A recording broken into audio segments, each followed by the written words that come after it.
भागवतम सुनना तो भगवान का फेस्टिवल है, और फेस्टिवल दूर हो तो शायद ना भी जाए कोई, मैं खाली विनोद के लिए बोल रहा हूँ। और घर में ही फेस्टिवल हो तो वृंदावन परित्यज्य पदम एकम न गच्छामि। सो भगवान का बड़ी अतिशय कृपा है कि हम श्रीमद् भागवतम का श्रवण करते हैं, हो पा रहा है इस प्रकार से। चलिए हम लोग अब पढ़ते हैं। आप लोगों ने सुना था कि अ, भगवान श्री कृष्ण ने, एक मिनट, हाँ, कुंती महारानी ने भगवान के बारे में सुना और यदुकुल के नाश के बारे में सुना, तो वह भगवान के धाम वापस चले गए, जैसे बोला गया था।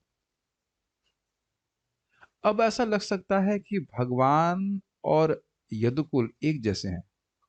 भगवान की गति को सुना और यदुकुल के नाश को सुना। ध्यान से सुनिएगा मैं क्या कह रहा हूं। ऐसा लग सकता है, किसी की प्रतीति हो सकती है इस प्रकार की, कि जिस प्रकार से यदुकुल का नाश हुआ ऐसे भगवान के भी शरीर नष्ट हो गया, ऐसा कुछ सोच सकता है। भगवान में यदुवंशों में विशेष क्या है? तो भगवान किस प्रकार से यदुकुल वंशों में भी श्रेष्ठ हैं, उसको दो श्लोकों में बता रहे, 34 और 35 में। 34 आज हम देखेंगे, 35 भगवान ने चाहा तो कल देखेंगे। तो यहां बता रहे हैं कि यदुकुल वंशियों के द्वारा अन्य असुरों को, जो पृथ्वी के भार थे, उनको समाप्त करके भगवान ने यदुकुल वंशियों को भी नष्ट कर दिया। ये केवल बाह्य अर्थ है, तो इसका मतलब समझ रहे ना कि भगवान यदुकुल वंशों से श्रेष्ठ हैं। क्लियर समझ में आ रहा है? ये श्लोक का अर्थ, आशय है। और भी अर्थ है, लेकिन अभी इतना इतना सीधा स्वामी लिंक बता रहे हैं। मेरे पीछे बोलिए। ययाहरद्भुवो प्रथम स्कंद 15वां अध्याय 34वां श्लोक। ययाहरद्भुवो भारम ययाहरद्भुवो भारम ताम तनुं विजहावजः तां तनुं विजहावजः कंटकम कंटकेनेव कंटकं कंटकेनेव द्वयं चापीशितुः समम्। द्वयं चापि शितुः समम्। ययाहरद्भुवो भारम ताम तनुं विजहावजः ययाहरद्भुवो भारं तां तनुं विजहावजः कंटकम कंटकेनेव द्वयं चापीशितुः समम्। कंटकं कंटकेनेव द्वयं चापि शितुः समम्। ययाहरद्भुवो भारम ययाहरद्भुवो भारं ताम तनुं विजहावजः तां तनुं विजहावजः कंटकम कंटकेनेव कंटकं कंटकेनेव द्वयं चापीशितुः समम्। द्वयं चापि शितुः समम्। ययाहरद्भुवो भारं याहरद्भुवो भारम तां तनुं विजहावजः नुं विजहावजः कंटकं कंटकेनेव कंटकम कंटकेनेव द्वयं चापि शितुः समम्। द्वयं चापीशितुः समम्।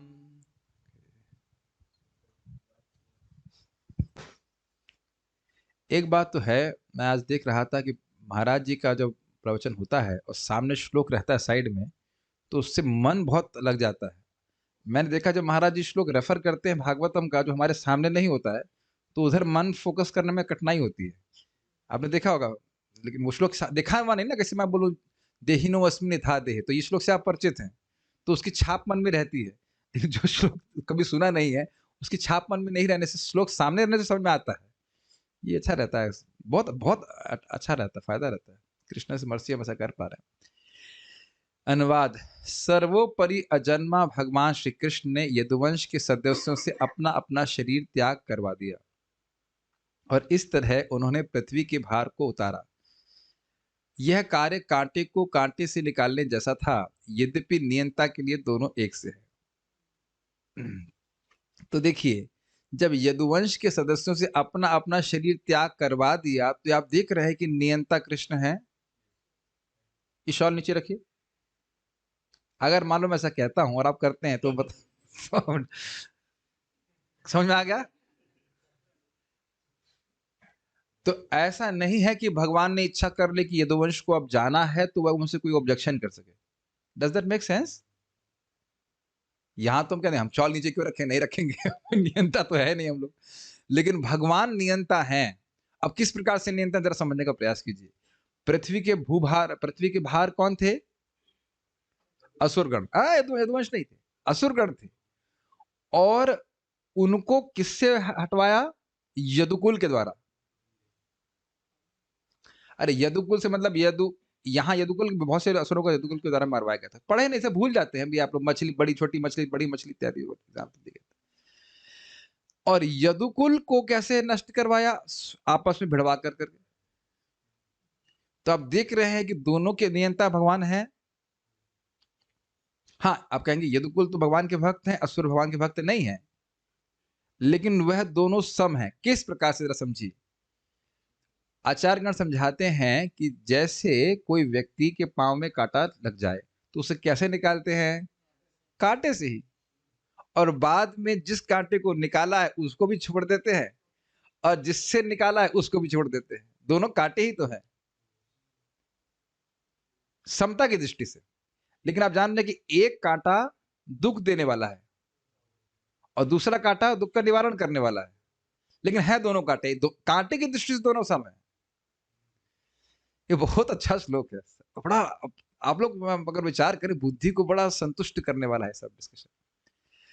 अब एक और बात यहाँ पे है कि चरण क्या है, तो पृथ्वी की उपमा चरण से दी गई है।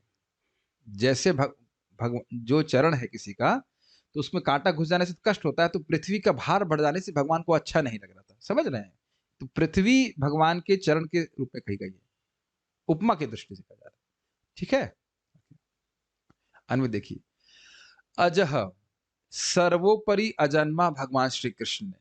सर्वोपरि कहने का आशय यह है कि उनसे परे कोई नहीं। अजन्मा तो बहुत सारे लोग हैं, आत्मा भी अजन्मा है, लेकिन भगवान का जन्म कभी नहीं होता, वे अपने दिव्य शरीर को प्रकट करते हैं। यया, यह का मतलब होता है जिनके द्वारा। तो यहाँ पे लिखा है, यहाँ बनना चाहिए जिनका मतलब जिन यादवों रूपी शरीरों के द्वारा, मतलब यादवों को निमित्त बना करके। अब आप कहेंगे यादवों रूपी शरीरों के द्वारा क्यों कह रहे हैं? देखिए, जैसे वह जीवित व्यक्ति हैं, लेकिन उनके शरीर के माध्यम बना करके ऐसा किया, इसलिए बोल रहा है यया। देखो, थोड़ा आप समझने का प्रयास कीजिए। सनातन गोस्वामी जब आत्महत्या करना चाहते थे, तो महाप्रभु उनको डांट लगाए और कहे तुम दूसरे की संपत्ति को डिस्ट्रॉय करना चाहते हो, नष्ट करना चाहते हो। तुम्हारा शरीर मेरा है और इसके द्वारा मुझे कई कार्य कराने हैं। तो आप समझ पा रहे हैं, यादवों के शरीर के द्वारा भगवान ने कुछ कार्य कराया, तो इसलिए कह रहे हैं जिन यादवों के शरीर के द्वारा। या मतलब जिसके द्वारा होता है, तो जिसका अर्थ है जिन यादवों के द्वारा, यादव रूपी शरीरों के द्वारा, भुवो भारम, संसार के भार को अहरत, छीन लिया। तो स्वाभाविक समझ रहे हैं कि यादव संसार के भार नहीं थे, संसार के भार को यादवों के द्वारा छीना गया। संसार, समझ रहे हैं? पांव के कांटा और निकालने वाला कांटा, अंतर है दोनों में। यद्यपि कांटे दोनों है, लेकिन फिर भी अंतर है। तो उस कांटे से कांटे को निकाल रहे हैं, तो कह रहे हैं कि ये जो यादव रूपी शरीर है, यादव जो है, यह भगवान के पृथ्वी पर भार नहीं है। पहले ही हम लोग सुन चुके हैं कि यदुवंश जो है सारे नित्य पार्षद हैं, और उनके देवता अंश भी रजोगुण तमोगुण से मुक्त हैं। तो ऐसे लोग भगवान पृथ्वी पर भार नहीं होते हैं। ऐसे क्या देख रहे हैं आप लोग? कुछ दिन पहले तो बताया, इस बात को ध्यान दिए होंगे आप लोग। तो समझ पा रहे हैं, भू का भार कौन था? असुर गण। ठीक है। ताम तनुम, उस यादव रूप शरीरों को। अब यहां मैं बड़ा परेशान हो गया था। मैं पहले सोच रहा था कि कहीं ऐसा तो नहीं भगवान ने जो शरीर छोड़ा उसकी बात कर रहे हैं। वो भी हम चर्चा कर चुके हैं, वहां उसकी बात नहीं कर रहे हैं। तो प्रभुपाद बड़ा क्लियर करते हैं, उन उन यादवों के शरीरों को छुड़वाया। तो ताम था उन सब को, बहुवचन में, उन सब के, तनुम शरीरों को, कंटकम कंटके ना इव, कांटे को कांटे से निकालने के समान, विजहु, शरीर त्याग करवा दिया।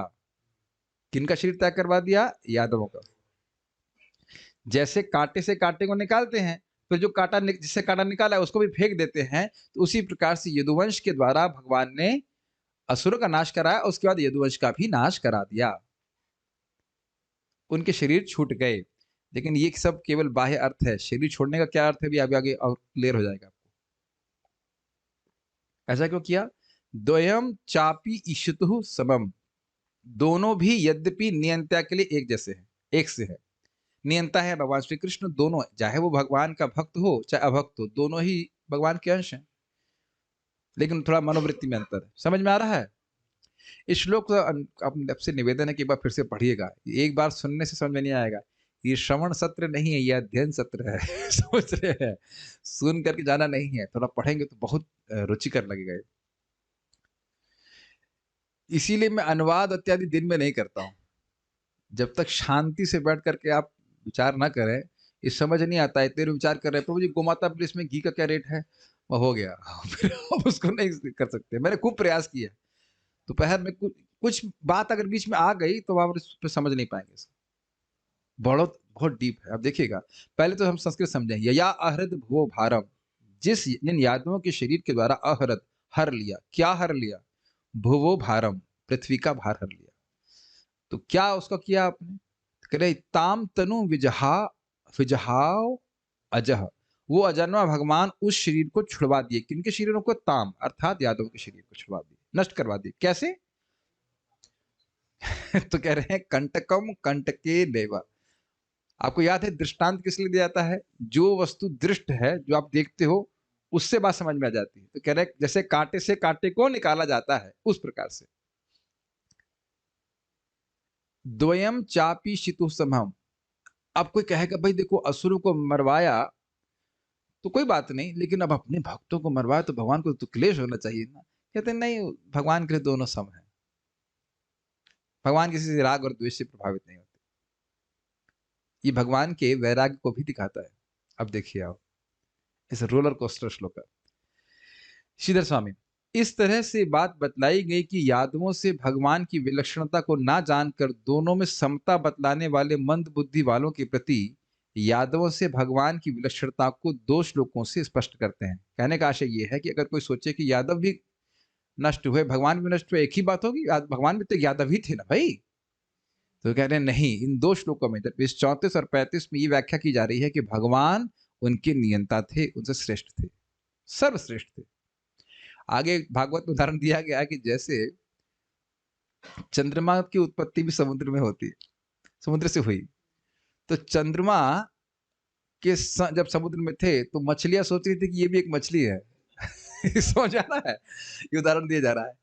तो भगवान जब यदुवंश में थे तो कुछ लोग ऐसे मति हो सकती है, उसमें थी भी कि ये तो है। जैसे कि आप देखो सत्यजित, वो द्वारका ही बात, सत्यजित ना, सत्यजित ने भगवान को क्या नाम था, शामंतक मणि नहीं दिया, नहीं समझ रहा था कि भगवान है।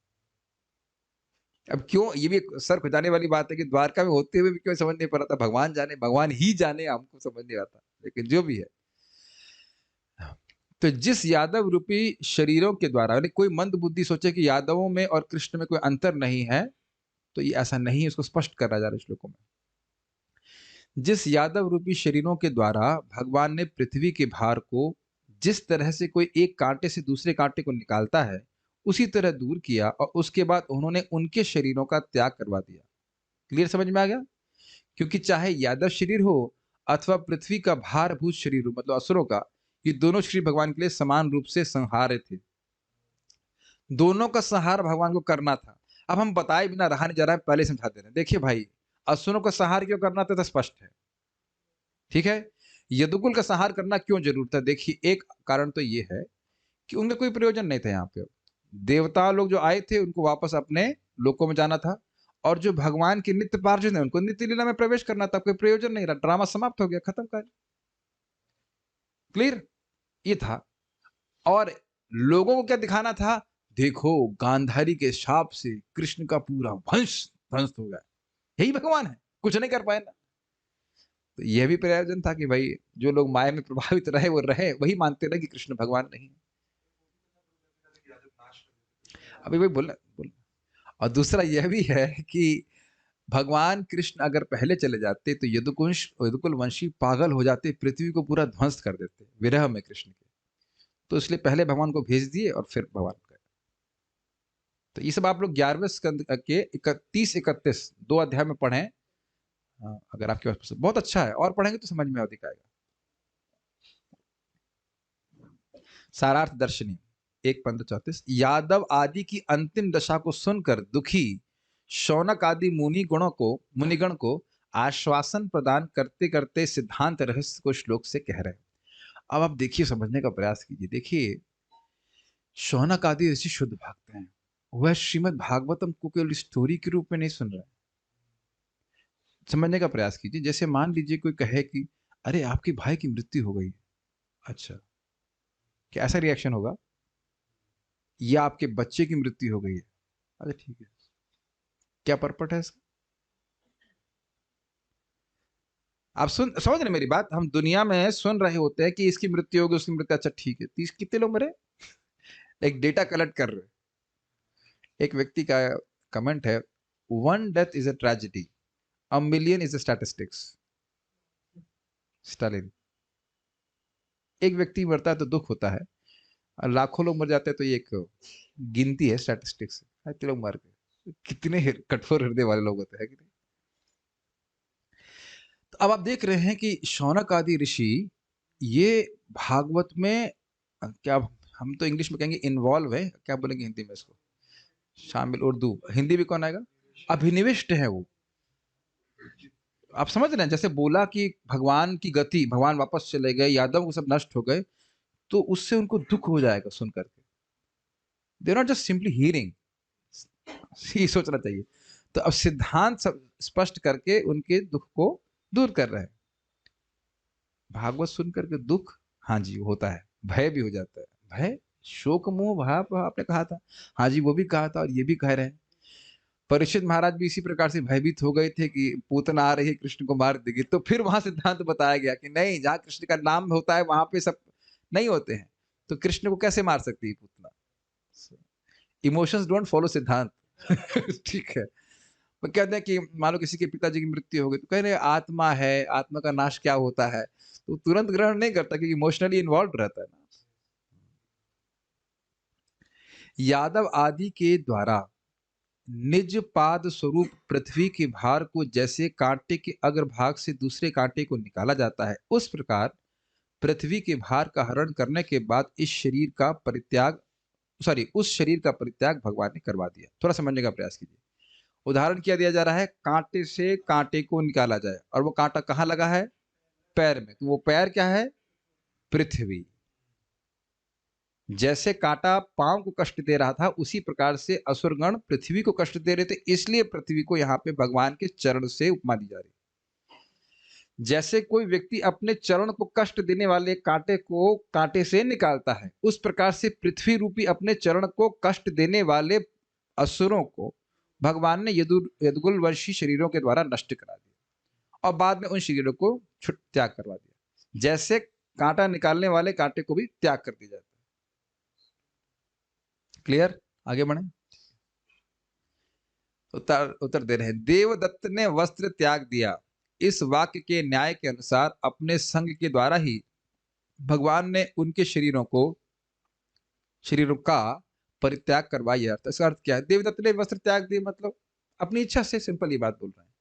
अपने संग का अर्थ है भगवान स्वयं उनको प्रेरित किए। भगवान की ही इच्छा से जब इन लोगों को शाप प्राप्त हुआ ना, द्वारका वासियों को, यदुकुल को, तो भगवान की इच्छा से ही द्वारका में बुरे बुरे अपशकुन दिखने लगे। तो भगवान खुद ही बोले, हम लोगों को ऐसा करके प्रभास क्षेत्र जाना चाहिए, और वहां पे जाकर के यज्ञ आदि करना चाहिए, अपशकुन नष्ट हो जाए। अब समझ में आ गया? वो सारी व्यवस्था भगवान स्वयं की, उनको बोले जाओ तुम वहां पे। और ध्यान दीजिएगा, प्रभास में देवता जो अंश थे बस वही गए थे, भगवान के नित्य पार्षद यहीं रह गए थे। यही का मतलब द्वारका में ही, और वो अप्रकट हो गए थे। कुछ समझ पा रहे हैं मेरी बात? मैं तो यहीं बैठा हूं, मेरा कोई अंश इधर उधर नहीं जा रहा है। आप जान रहे हैं यदुकुल वंशियों के अंदर देवताओं के अंश भी समाविष्ट थे, तो देवताओं, हाँ पार्षद तो हैं ही वो, तो देवता वाला अंश जो है वो गया प्रभास क्षेत्र में, वो लड़ मर के खत्म हो गए और वो स्वर्ग चले गए। और जो उनके नित्य पार्षद हैं वह सब द्वारका में ही अप्रकट हो गए। ये सब यहाँ पे बोल रहे हैं। तो भगवान ने व्यवस्था करी इस प्रकार से। अब देखिए, किंतु जो शरीर यहां पे समझ में, अपने संग के द्वारा, अपने निर्देशन में, अपनी अध्यक्षता में भगवान ने सब करवाया। द्वारका में अप्रकट हो गए। जैसे मैं पूछूं कि रूप गोस्वामी जी अभी यहां हैं, अभी का मतलब ब्रज में। अब क्या बोलने, आप दीक्षित हो गए, आपको डांट नहीं सकते, ऐसी बातें करते हो आप। रूप गोस्वामी जी यहाँ ब्रज में नहीं, प्रभुपाद जी इस समय है, यहाँ पे हैं ब्रज में। गोलोक वृंदावन और यहाँ जो बैठे उसमें कोई भेद नहीं है। चैतन्य चरितामृत क्लास सब भूल गए आप लोग क्या? यहां पर वहां कोई भेद नहीं है। या विषय छाड़िया कबे शुद्ध हबे मान, कबे हम भेरी वो श्री वृंदावन। जब हमारे हृदय से भोग की वासना मिट जाएगी तब यहाँ पे लोग देखेंगे। प्रभुपाद से बोला नहीं गया, पूछा गया, प्रभुपाद हमने सुना है रूप गोस्वामी से बात करते हैं, प्रभुपाद कहते हैं सब लोग जानते हैं, इसमें कौन सी नई बात। तो आप कहेंगे नहीं प्रभु जी हमें तो कुछ हमें ऐसा कुछ नहीं दिख रहा, तो हमें दिख क्या रहा है भाई तो देखना चाहिए, हमें तो खुद ऐसा नहीं कि मुझे दिख रहा है, मुझे भी कुछ नहीं दिख रहा है, तो शास्त्र के आधार पर स्वीकार करना पड़ेगा। महाराज के वचन सुने नहीं ध्रुव महाराज के प्रसंग में, आपको समझ में आए या नहीं आए, जो व्यक्ति ब्रज में आ रहा है उसे भगवान का संरक्षण प्राप्त हो रहा है।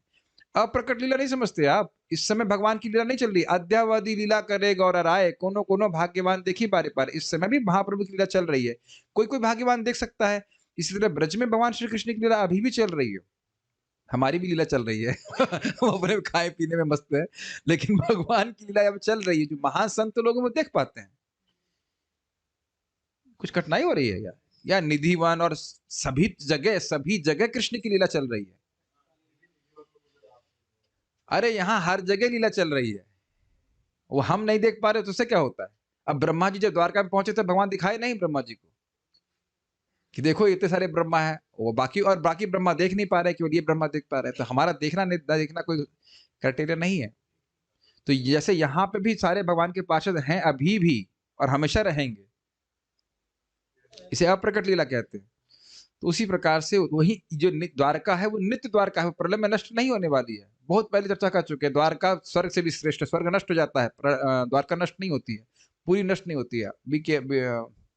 खुश रहिए।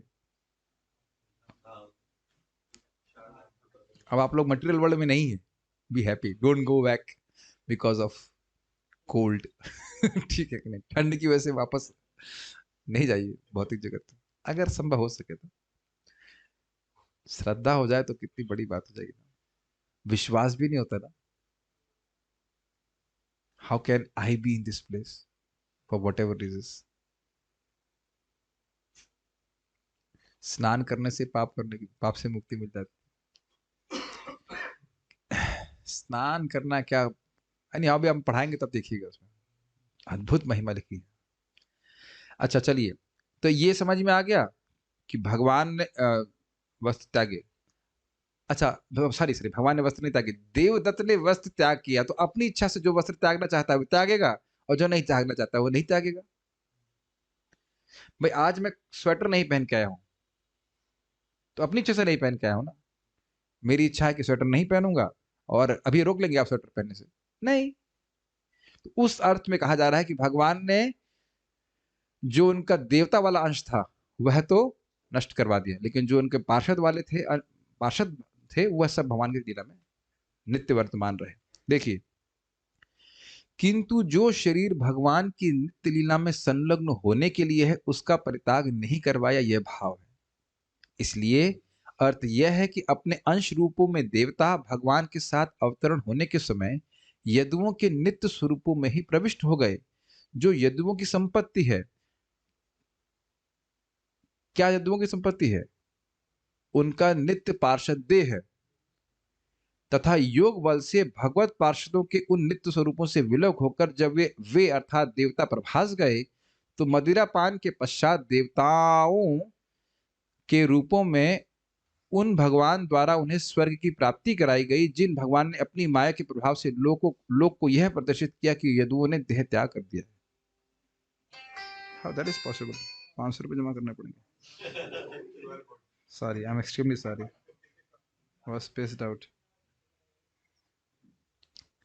ये पैराग्राफ समझने का प्रयास कीजिए आप लोग। भगवान की नित्य पार्षद हैं यदुकुल, तो वो भगवान के संग यथावत आ जाते हैं, ठीक। और उनका जो देह है, जो नित्य पार्षद देह है, वह भगवान की नित्य लीला के लिए आवश्यक है, योग्य है, आवश्यक नहीं योग्य है। तो भगवान की लीला जब समाप्त हो जाती है, नित्य लीला,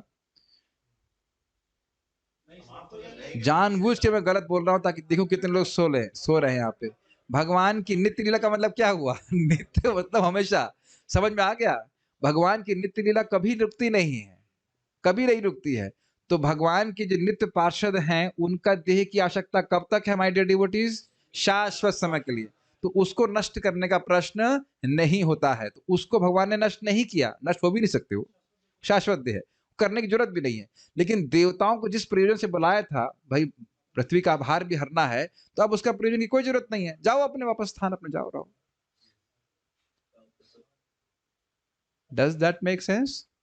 तो अब समझिए भगवान ने किन यदुओं को भेजा प्रभास, जो देवता के अंश रूप थे। धुआं निकल रहा होगा दिमाग से, मतलब सोच लीजिए, मान लीजिए मैं बोल रहा हूं और मेरा एक अंश मेरे जैसा बोलने लग जाए ना, दैट्स अमेजिंग ना, एकदम जादू है कि नहीं ये? डर लगेगा कि नहीं? अब थोड़ा विचार कीजिए कि मैं मान लीजिए ऊपर बैठा हूँ, मतलब मेरा वो जो फेवरेट पोहा खा रहा हूँ और यहाँ मेरा एक अंश जो है आप लोग क्लास सुना रहा है। हाँ, आप लोग अभी एक अंश जो है एमबीटी में बैठ करके वट एवर फिंगर चिप्स खा रहा है और यहाँ बैठ के क्लास सुन रहा है। That would be very nice, is it not? ऐसा कर सके, लेकिन ऐसा हम लोग कर नहीं सकते अभी एटलीस्ट। तो हुआ ये कि भगवान की योग शक्ति से जो भगवान के पार्षद हैं वह लोगों की दृष्टि से ओझल हो गए, समझ में आ रहा है? और वो द्वारका में ही रहे, वह प्रभास नहीं गए। और जो देवता वाले अंश थे वो प्रभास गए और प्रभास से स्वर्ग चले गए। Is that clear? ये बात है, ये सब बातें 11वें स्कंद में बड़े स्पष्ट वर्णन है, ठीक है। और लोगों को क्या दिखाई पड़ा? लोगों ने को ये दिखाई, केवल यही दिखाई पड़ा कि यदुकुल नाश होगा, उनको यह नहीं दिखाई पड़ा कि देवता का अंश और नित्य पार्षद, ये सब कुछ नहीं दिखा। उन्हें केवल यही दिखाई पड़ा कि यदुकुल का नाश हो गया, और यही चीज यूट्यूब पे आ गई। समझ में आ गया? यूट्यूब वाला कभी श्रीमद् भागवत में चक्रवर्ती पाद की टीका नहीं पढ़ने वाला है, तो वो तो बस यही कहेगा यदुकुल का नाश कैसे हुआ, 1 बिलियन व्यूज ऑफ ब्लाइंड, अंधे लोगों के 1 million views given, made by blind, made for blind. है कि नहीं? इन्हें कुछ पता नहीं भगवान के बारे में, तो ये सब समझेंगे तो भगवान के पास पहुंच जाएंगे। यह 11वें स्कंद में उद्धृत व्याख्या के अनुसार है। तो अपने मन से चक्रवर्ती बात नहीं बोल रहे हैं, आप 11वां स्कंद जब भी पढ़ेंगे, तभी भी पढ़ेंगे, पढ़ते क्यों नहीं, थोड़ा सा पढ़ लो बेटा। 11वां स्कंद 30वां 31वां केवल ट्रांसलेशन पढ़िए, बहुत अच्छा लगेगा, अद्भुत है। कितने लोगों ने आज तक एक बार भी पढ़ा है उसको? 1 2 3 4 5। आप लोग के पास पुस्तक नहीं है, स्पॉन्सर करवाएं, ये रखिए भागवत, यहीं से ले जा सकते डायरेक्ट, ये ले जाइए। आपके पास यहाँ भागवत नहीं ना हिंदी में? आप लोग के पास है यहाँ पे? हिंदी में चाहिए आपको ना? हिंदी गुजराती में है, पढ़ा है आपने उसको? पढ़ लिया तो फिर से एक बार पढ़िए, देखिए क्या होता है। एक बार और चीज देखिए, जब आप कुछ समझने के लिए पढ़ेंगे वो अलग पढ़ाई होती है। अभी आपने ऊपर ऊपर से पढ़ लिया, अब मैंने कुछ आपको यहाँ हिंट दिया है, अब एक बार फिर से उसको पढ़िए, अरे रात में सोते सोते पढ़िए, बहुत रुचिकर है। और उसमें उसके लाभ भी आप देख लेना, श्रुति फल। मेरा उस दिन हम बस पढ़ाते पढ़ाते रुक गए, नहीं तो मेरा मन कर रहा है कि तुरंत उसको पढ़ा दें, क्योंकि आज तक कोई से बोला भी नहीं, जहाँ तक मुझे याद आ रहा है। शायद हो सकता है, मतलब कोई ज्यादा ज्यादा चर्चा नहीं हुई है कि कैसे यदुकुल का नाश हुआ, और वो ऑस्पिशियस है। यदुकुल का नाश भी ऑस्पिशियस है, पुण्य है। अब जो भी है, भगवान जब इच्छा पूरी करेगी, बहुत सारी इच्छाएं हैं, लेकिन कुछ कुछ समझ में आ गया होगा। यह 11वें स्कंद में उद्धृत व्याख्या के अनुसार है। यह 30वां अध्याय और 31वां अध्याय पढ़ सकते हैं। वह यदुवंशी जो भगवान के नित्य पार्षद थे, वह संसार की दृष्टि से ओझल हो गए, परंतु उसी द्वारका में पूर्व की भांति भगवान कृष्ण की लीलाओं में विद्यमान रहे। प्रेम कृष्ण प्रभु, समझ में आ गया? क्या समझ में आया बताइए, माइक बताइए, तो क्या उधर देख रहे थे?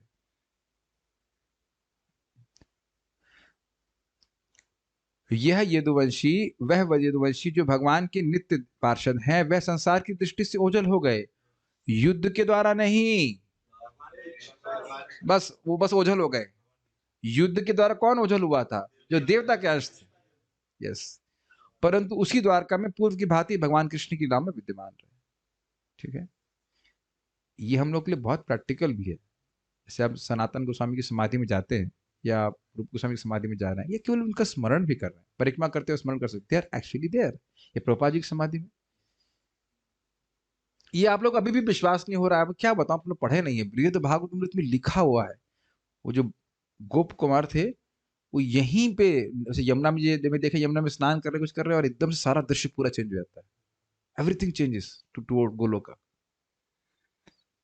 हमको तो बहुत श्रद्धा है इसलिए बोल रहे हैं। गोपाल प्रभु प्रभुपाद जी के शिष्य वो बता रहे थे, प्रभुपाद जी के बड़े प्रिय शिष्य हैं, और यहीं ब्रज में एकदम बोले कुछ क्षण के लिए मुझे ये दृश्य प्रस्तुत हुआ और सब कुछ चेंज हो गया था। Everything was made of gold and golden everything, और फिर वो एक एक क्षण के लिए बस वो एक फ्लैश था, फिर वो खींच लिया गया। तो किस स्थान पे आप बैठे हैं समझने का थोड़ा प्रयास कीजिए। शतजन्म भी पुमान, महाराज को कोट किए थे, भागवत के श्लोक शब्द है ये, कि जो पेड़ हैं यह है तमोपहत्या ही शतजन्म भी पुमान, जो उनका दर्शन करते हैं उनके 100 जन्मों के पाप वो खत्म करने वाले वो साधु लोग हैं, जितने भी ब्रज के पेड़ हैं। तो ये सब मैं खाली इसलिए बोल रहा हूं समझना कि हमको बाह्य रूप तो हम देख पा रहे हैं, लेकिन आंतरिक जो वास्तविक आध्यात्मिक स्वरूप है ब्रज का वो हम नहीं देख पा रहे। उसी प्रकार से द्वारका भी है, तो द्वारका की नित्य लीलाओं में सारे पार्षद प्रवेश कर गए। समझ में आ रहा है? ठीक है।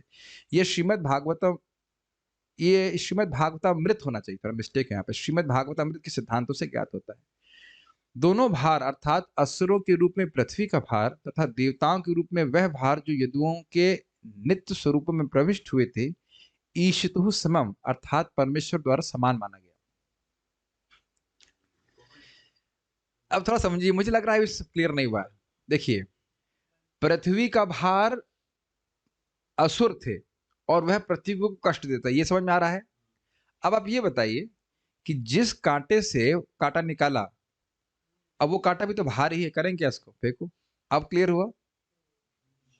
यद्यपि जो कांटा निकालने वाला कांटा था वो कांटा तकलीफ नहीं दे रहा है, लेकिन अब वो अनुपयोगी है, उस दृष्टि से भार।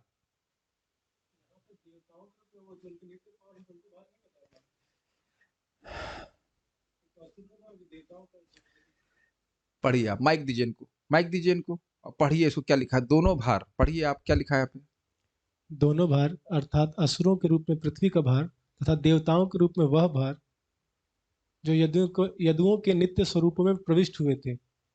हाँ, तो दोनों ही भार हैं।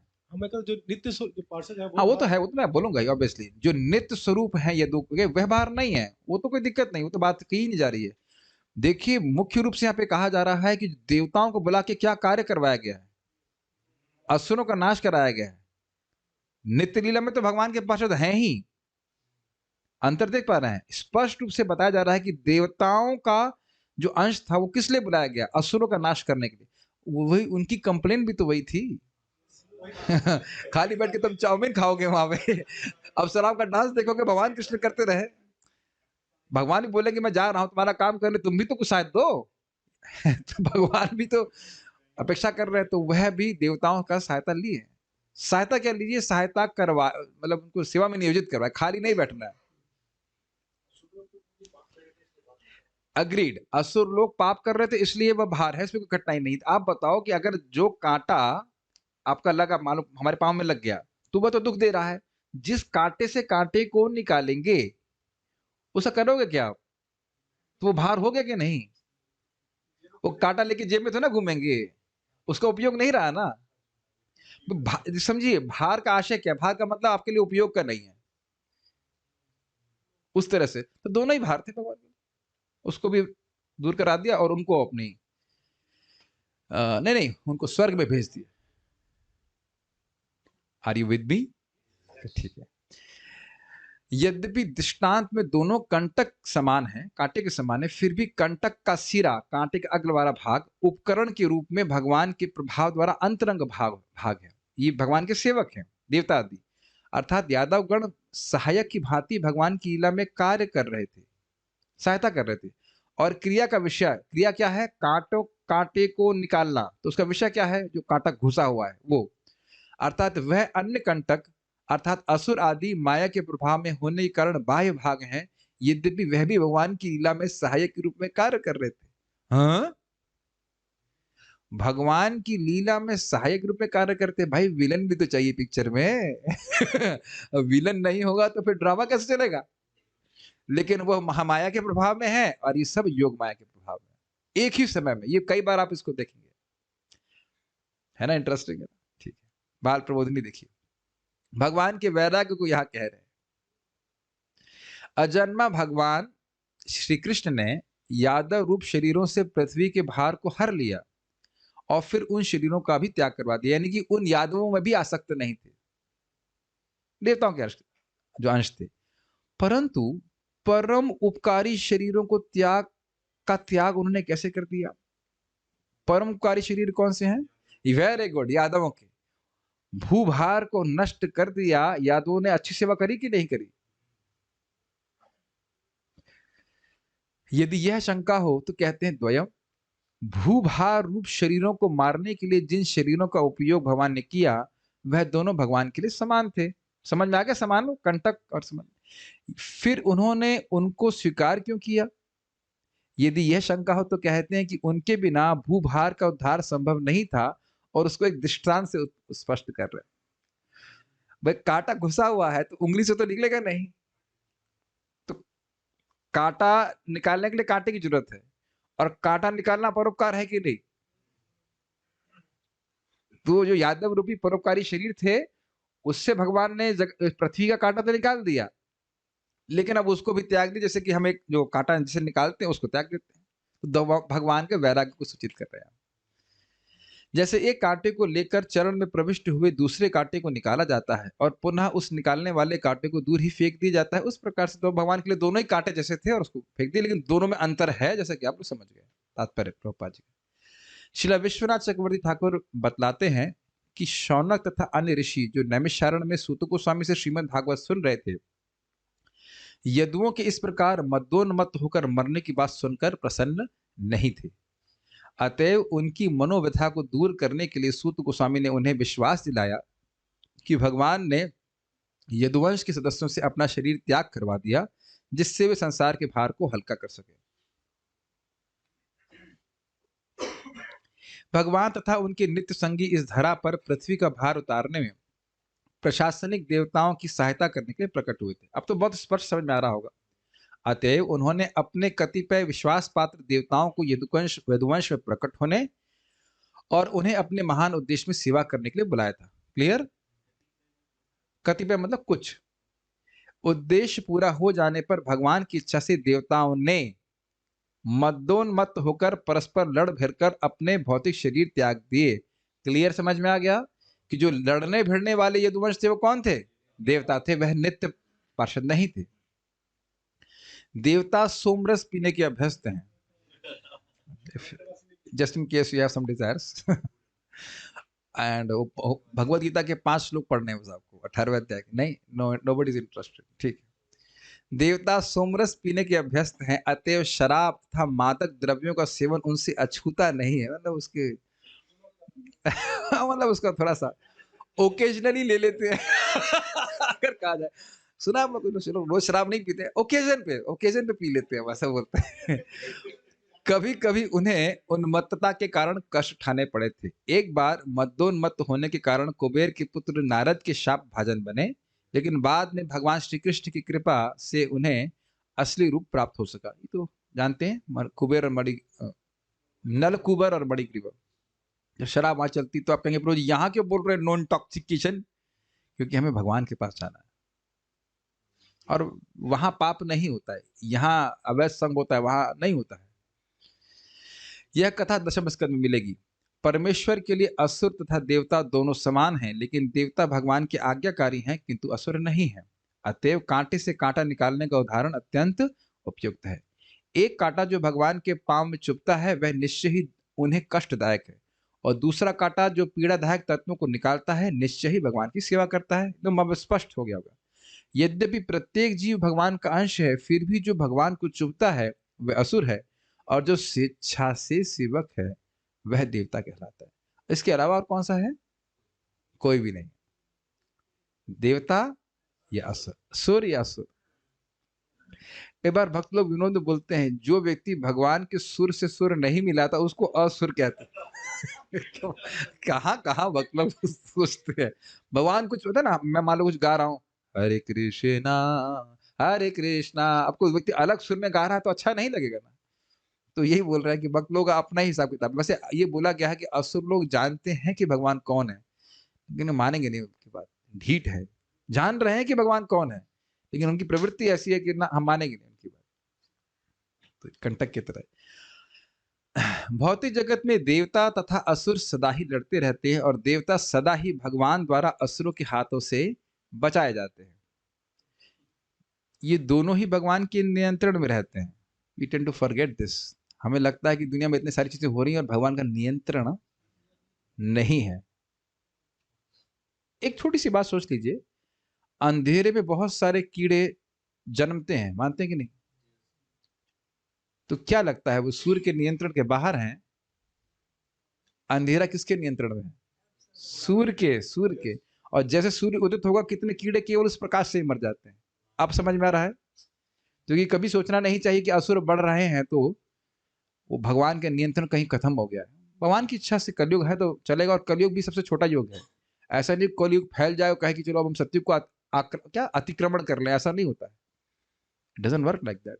कृष्ण अलाउ करते कुछ समय के लिए ऐसा, और ताकि ये बहाना मिल जाए भाई ठीक है और कोई तपस्या करने की जरूरत नहीं, जो हरे कृष्णा कृष्णा कृष्णा हरे हरे हरे राम राम राम हरे हरे किया है ठीक है आ जाओ चलो। क्यों? अरे और कुछ नहीं कर पाए तो कलयुग है ना, क्या उम्मीद कर रहे हो? कलयुग में है वो भाई, वो कुछ नहीं कर सकता है वो। अरे ना वर्णाश्रम किया, ना उसने यज्ञ किया है, ना डिटी वर्शिप ठीक से की है, ना ध्यान किया कुछ। अरे तो वो कुछ कर ही नहीं सकते ना। हरे कृष्णा कर सकते हैं बस, हरे कृष्णा किया और पार हो जाएंगे। ठीक है, ये दोनों ही भगवान के नियंत्रण में रहते हैं। ये संसार दो प्रकार के जीवों से भरा हुआ है और भगवान का उद्देश्य सदैव देवताओं की रक्षा करना तथा जब भी संसार में आवश्यकता होती है तब असुरों का विनाश करना है। इस तरह दोनों का कल्याण होता है। तो आप जानते हैं भगवान जिनको मारे उनका तो मुक्ति हो ही गई इस प्रकार से। So we stop here. कोई प्रश्न है किसी का? नाराज ना हो तो एक क्वेश्चन है, ठीक है? अगर आपने पहले प्रश्न करना चाहता, क्लास समाप्त हो गई। एक बात बोली है, मथुरा में जो रहता है वह सतयुग में रहता है। घबराइए मत, शास्त्र जैसे तैयार हो जाएगा आपको सामने दिखाएंगे। You get all the advantages. Don't worry, it's coming. So thank you all very much. Shall stop here.